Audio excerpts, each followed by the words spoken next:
जीवन व्यर्थ क्यों मालूम होता है? आपके पास आता हूं तो अर्थ की थोड़ी झलक मिलती है, पर वह खो जाती। जीवन न तो व्यर्थ है न सार्थक। जीवन तो कोरा कैनवास है। तुम जो चाहो उस पर चित्रित कर लो। जीवन तो कोरी किताब है। चाहो तो गालियां लिखो और चाहे तो गीत लिख लो।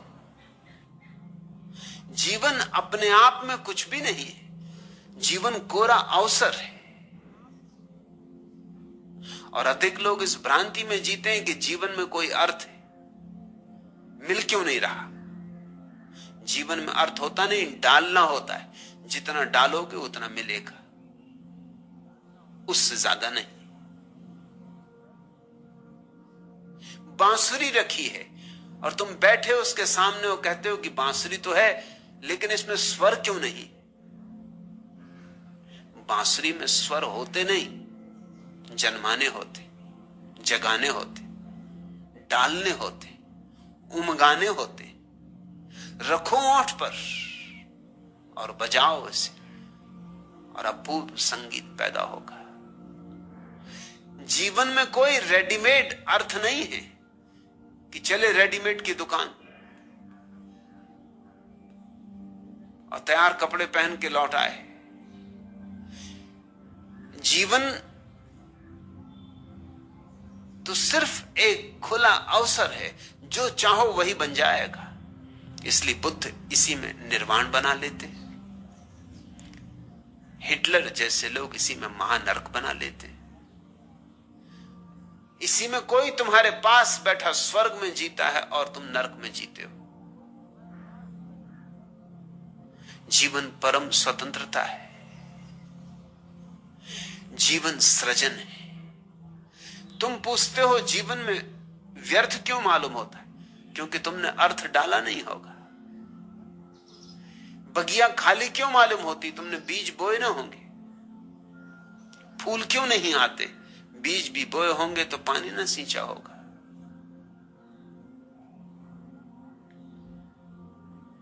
सृजनात्मक बनो तो अर्थ होगा। और जो लोग भी सृजनात्मक नहीं है, उनका जीवन व्यर्थ रहेगा। मगर कसूरवार वे स्वयं, कोई और कसूरवार नहीं है। फिर तुमने पूछा, आपके पास आता हूं तो अर्थ की थोड़ी झलक मिलती। झलक ही मिलेगी। ऐसे ही जैसे कि तुम रास्ते पर चलते अंधेरे में और फिर एक आदमी आ जाता जिसके हाथ में लालटेन है और तुम उसके साथ हो लेते। जितनी देर तक लालटेन वाला आदमी तुम्हारे साथ होता है, रास्ते पर रोशनी होती। फिर आ गया चौराहा और उस आदमी ने कहा, नमस्कार भाई, अब मैं अपनी राह चला। फिर घन घोर अंधेरा है। अब तुम हैरान होते हो कि अभी तक थोड़ी झलक थी, अब घनघोर अंधेरा क्यों? मेरे दिए की रोशनी में थोड़ी देर चल सकते हो, मगर वो तुम्हारे दिए की रोशनी नहीं। तुम्हारे दिए की रोशनी होगी तो ही सदा रोशनी तुम्हारे सांस रहेगी, नहीं तो झलकें मिलेंगी। बगीचे में गए तो सुगंध मालूम पड़ेगी, फिर घर गए वहां कहां सुगंध मालूम पड़ेगी, जब तक कि तुम्हारा घर भी बगीचा ना बन जाए। मेरे पास बैठोगे थोड़ी देर तो मेरी मस्ती तुम्हें आच्छादित करेगी। मेरे गीत तुम्हारे गान बनेंगे। मेरे प्राणों के साथ तुम्हारा थोड़ा सा संबंध जुड़ेगा, थोड़ा सत्संग होगा, थोड़ा रस बहेगा, थोड़ा तुम भी चखोगे, थोड़ी बूंदाबांदी होगी। मगर इससे केवल इतना ही समझना कि बूंदाबांदी हो सकती है, रोशनी हो सकती है, रस हो सकता है। अब मैं इसे कैसे पैदा करूं?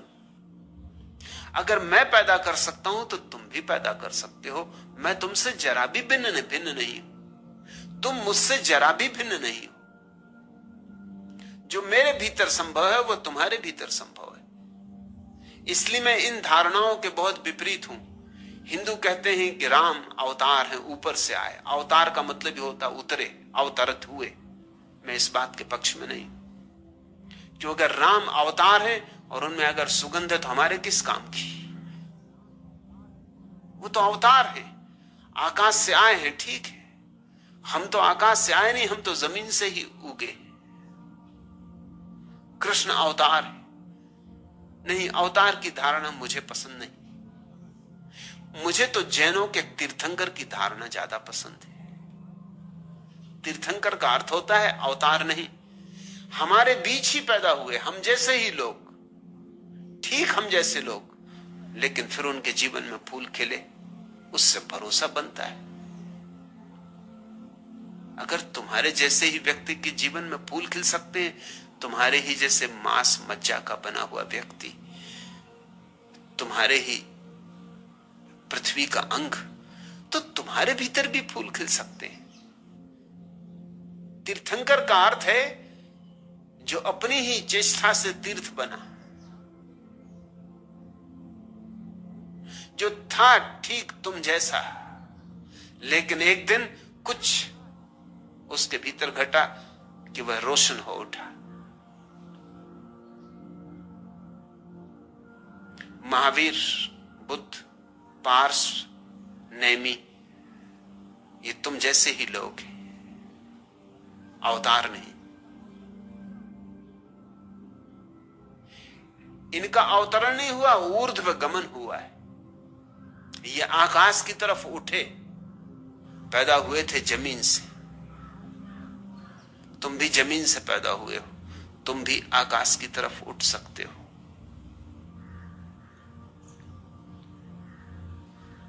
तुम कहते जीवन व्यर्थ क्यों मालूम होता है?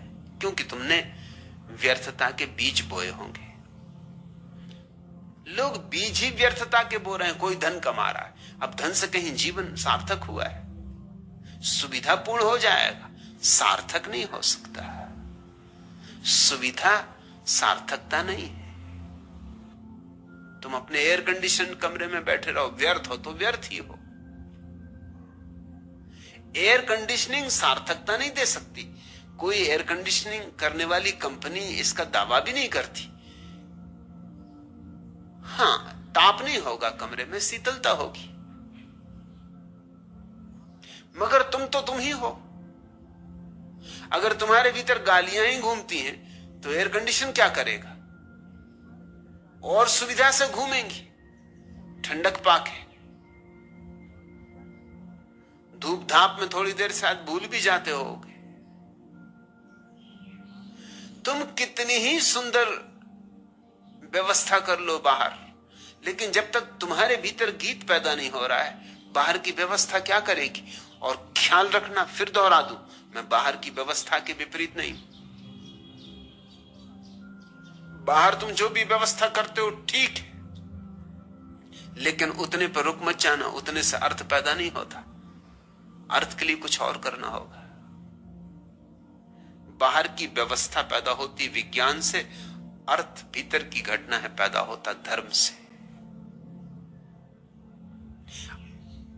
व्यवस्था पैदा होती विज्ञान से, अर्थ पैदा होता ज्ञान से। सुविधा पैदा होती है बाहर के आयोजन से, शांति और आनंद पैदा होता है भीतर के आयोजन से। तुमने भीतर के लिए किया क्या है? धन कमाया, मकान बनाया, बच्चे हैं, परिवार है, सब ठीक, और मैं इनमें से किसी का विरोधी नहीं हूं, मगर भीतर के लिए तुमने क्या किया? भीतर भांवर डाली, भीतर बजी सहनाई, भीतर उस प्यारे को तलाशा, भीतर मारे 7 फेरे। तुम देखते हो 7 फेरे मारने पड़ते हैं जब विवाह होता। ये भीतर के 7 फेरों के बाहर प्रतिबिंब मात्र है, क्योंकि भीतर 7 चक्र है मनुष्य के जीवन में, और प्रत्येक चक्र का फेरा लग जाए तो तुम सहस्त्रार तक पहुंचते हो। भीतर के 7 चक्र ही बाहर के 7 फेरे बन गए, और 7 फेरे बांधने पड़ते हैं अग्नि के चारों तरफ। भीतर के 7 फेरे भी भीतर की अग्नि को जगा के डालने पड़ते हैं। और भीतर की अग्नि जगती है प्रभु की प्यास से, प्रज्वलित प्यास से। जैसे कोई मरुस्थल में भटका हो और प्यास लगे, तो उसकी प्यास साधारण प्यास नहीं है, आग है। ऐसे ही जब तुम्हारे जीवन में परमात्मा की प्यास जगती, उसके बिना एक क्षण जीना संभव नहीं, तो तुम्हारे भीतर अग्नि पैदा होती, अग्नि प्रज्वलित होती। वही असली यज्ञ है। और उस यज्ञ के चारों तरफ जब तुम 7 फेरे पूरे कर लेते हो, तो सहस्त्रार में अर्थ का कमल खिलता है। तुम पूछते हो जीवन में अर्थ क्यों नहीं? तो क्योंकि तुमने पैदा नहीं किया है। और आपके पास आता हूं तो अर्थ की थोड़ी झलक मिलती, झलक ही मिलेगी, यह भी कुछ कम नहीं। झलक मिलती तो भरोसा आता है कि अर्थ हो सकता है, फिर अर्थ पैदा करना पड़ेगा। झलक पर ही निर्भर मत रह जाना। वो तो तुम किसी बड़े वीणा वादक को सुनोगे तो मस्त हो जाओगे,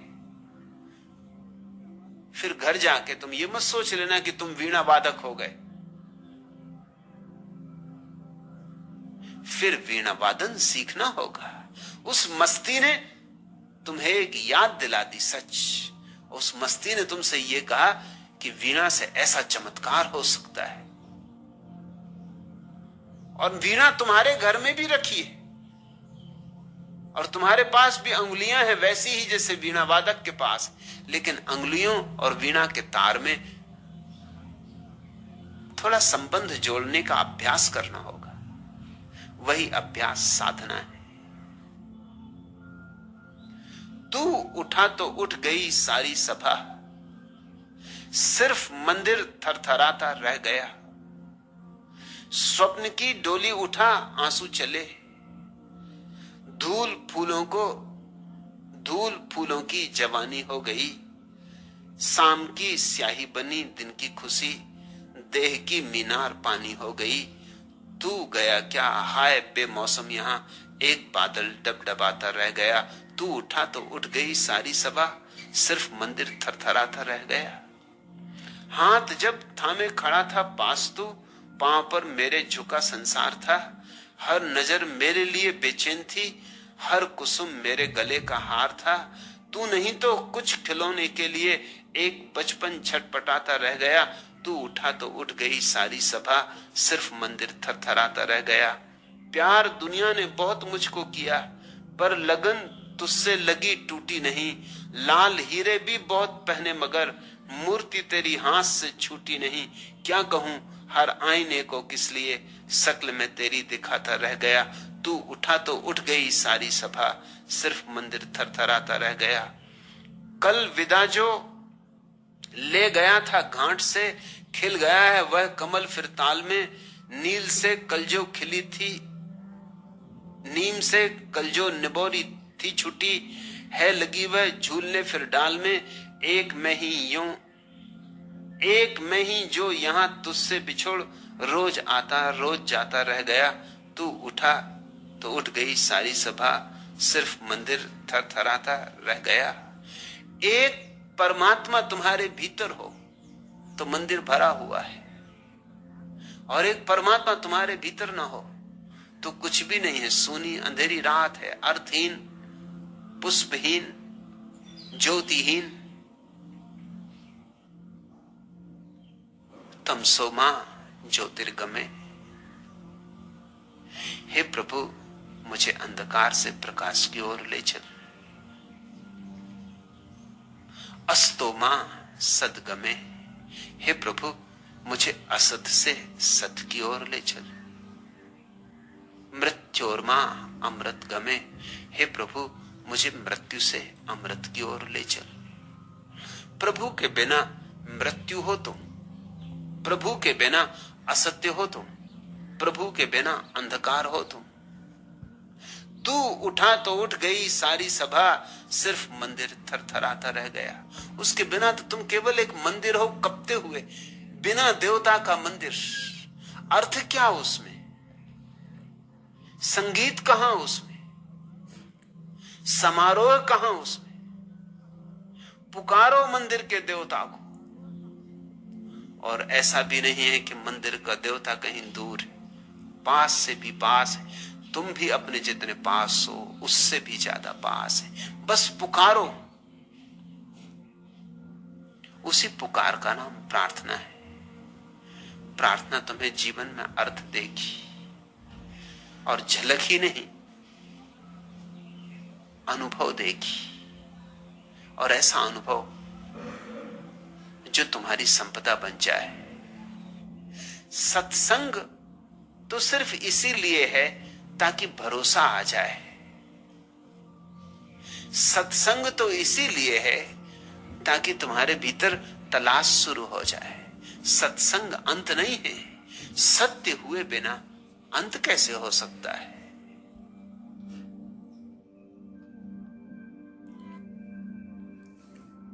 ओशो को इतने धैर्य से सुनने के लिए आप सभी का बहुत बहुत धन्यवाद। अगर आपको ओशो के इस वीडियो में कौन सी बात अच्छी लगी आप कमेंट बॉक्स में ज़रूर बताएं, और ओशो से जुड़ने के लिए हमारे चैनल को सब्सक्राइब करें। धन्यवाद।